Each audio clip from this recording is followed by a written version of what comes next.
Hello guys, কিভাবে একটি সাদা কালো ইমেজকে এমন একটি পেন্সিল স্কেচে রূপান্তর করা যায় আজকের ভিডিওতে সেটাই দেখব। তো চলুন দেরি না করে ভিডিওটি শুরু করি।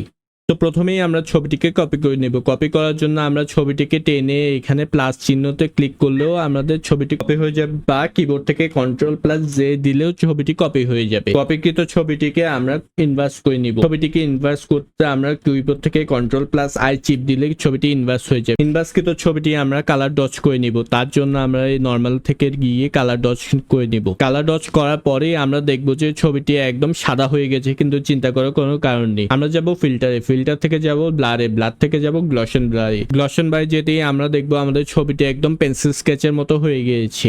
এখান থেকে আমরা রেডিয়াসটাকে হালকা একটু অ্যাডজাস্ট করে নিব। বেশি অ্যাডজাস্ট করব না, কারণ বেশি অ্যাডজাস্ট করলে আপনার ছবিটি এরকম হয়ে যাবে।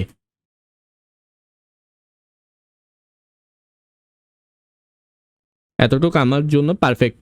আমার মনে হচ্ছে এতটুকু আমার ব্ল্যাক শ্যাডোগুলো কমে গিয়েছে এবং আমার পেন্সিল স্কেচটি একদম দারুণ সুন্দর লাগছে। তারপরও হালকা একটু লেভেলিং করতে হবে। লেভেলিং করার জন্য আমরা এখানে ব্ল্যান্ড অপশন থেকে লেভেলে চলে যাব। লেভেলিং থেকে এখানে হালকা একটু লেভেলিং করে দিব।